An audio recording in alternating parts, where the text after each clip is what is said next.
وصال T V کے معزز ناظرین السلام علیکم۔ ہر سال دنیا کے امیر ترین انسانوں کی فہرست جاری کی جاتی ہے۔ ہر سال کی طرح اس بار بھی دنیا کے امیر ترین انسانوں کی فہرست شائع کی گئی، جس کے مطابق امیزون کا بانی جیف بیزوس دنیا کا امیر ترین انسان ہے۔ دوسرے نمبر پر مائیکروسافٹ کے بانی بل گیٹ، تیسرے نمبر پر فرانس کے برنارڈ ارنلڈ، چوتھے نمبر پر وارن بفیٹ، جبکہ پانچویں نمبر پر لیری ایلسن کا نام آتا ہے۔ لیکن کیا آپ جانتے ہیں کہ اگر دنیا کے ان 5 امیر ترین انسانوں کی کل دولت بھی اکٹھی کر لی جائے تو وہ ایک مسلمان بادشاہ کی دولت کے برابر نہیں پہنچتے؟ وہ مسلمان بادشاہ کون ہے جسے معروف میگزین منی کے مطابق آج تک دنیا کا امیر ترین انسان مانا جاتا ہے؟ اس کی دولت کا اندازہ آپ اس بات سے لگا سکتے ہیں کہ موجودہ دنیا کے 5 امیر ترین انسانوں کی ساری دولت اکٹھی کر لی جائے تو تقریباً 4 امریکی ڈالرز کے برابر بنتی ہے۔ لیکن تاریخ گواہ ہے براعظم افریقہ کے ایک مسلمان بادشاہ کی دولت 400 ارب امریکی ڈالر سے بھی کئی گنا زیادہ تھی۔ اسی لیے دنیا اسے آج تک تاریخ کا امیر ترین انسان مانتی ہے۔ تاریخ کے اس امیر ترین مسلمان بادشاہ کا نام تھا منسا موسیٰ، جو سلطنت مالی کا مشہور حکمران تھا۔ اس کا اصل نام موسیٰ کیٹا اول تھا، لیکن تخت نشین ہونے کے بعد وہ منسا کہلائے، جس کا مطلب ہے بادشاہ۔ منسا موسیٰ نے سلطنت مالی پر سال 1312 سے لے کر 1337 تک حکومت کی۔ اس وقت سلطنت مالی موجودہ دور کے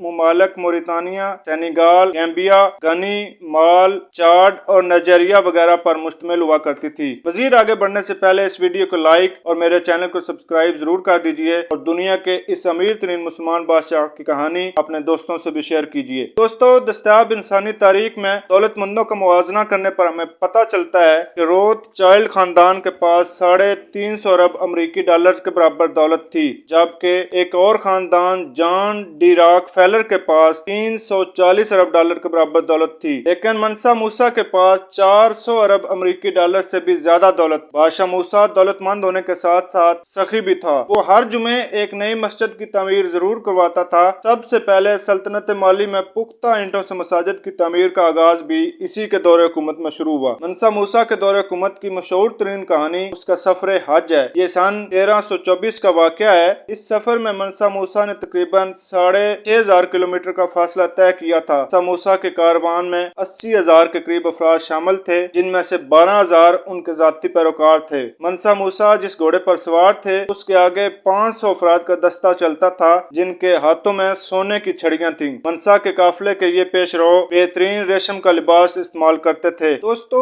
ایک اندازے کے مطابق بادشاہ موسیٰ کے ہمراہ 60,000 فوجی اور 12,000 غلام تھے، جنہوں نے 4 پاؤنڈ سونا اٹھا رکھا تھا۔ اس کے علاوہ 80 اونٹوں پر سونا لدا ہوا تھا۔ بادشاہ موسیٰ نے اپنے سفر حج کے دوران تقریباً 1,25,000 کلو گرام سونا غریبوں اور مساکین میں تقسیم کیا تھا۔ اس سفر میں وہ جہاں کہیں سے بھی گزرتا اس قدر سونا تقسیم کرتا تھا کہ کئی سالوں تک وہاں سونے کی قیمتوں میں کوئی اضافہ نہیں ہوتا تھا، بلکہ سونے کی قیمتیں کافی حد تک گر جاتی تھیں۔ اگر بادشاہ موسیٰ کے خیرات کیے گئے سونے کو پاکستان میں سونے کی موجودہ قیمت سے تخمینہ لگایا جائے تو اس کی قیمت 12,500 بلین روپے بنتی ہے۔ اس سے پاکستان کا آدھا قرض اتر سکتا ہے۔ آپ اس بات سے اندازہ لگا سکتے ہیں کہ منسا موسیٰ کتنا امیر تھا۔ دوستو، اس کے علاوہ بادشاہ موسیٰ جہاں کہیں سے بھی گزرتا مساجد لازمی تعمیر کرواتا تھا، جن میں سے کچھ مساجد آج بھی قائم ہیں۔ BBC اردو کے مطابق منسا موسیٰ اس وقت تک زندہ یا مردہ انسانوں میں سب سے زیادہ امیر ترین انسان ہیں۔ منسا موسیٰ کے انتقال کے بعد سلطنت مالی کا زوال شروع ہوا۔ ایک ایک کر کے تمام علاقے اس کے ہاتھ سے نکل گئے۔ کبھی پوری دنیا کو سونا فراہم کرنے والی سلطنت آج غربت اور افلاس کا گڑھ بن چکی ہے۔ دوستو،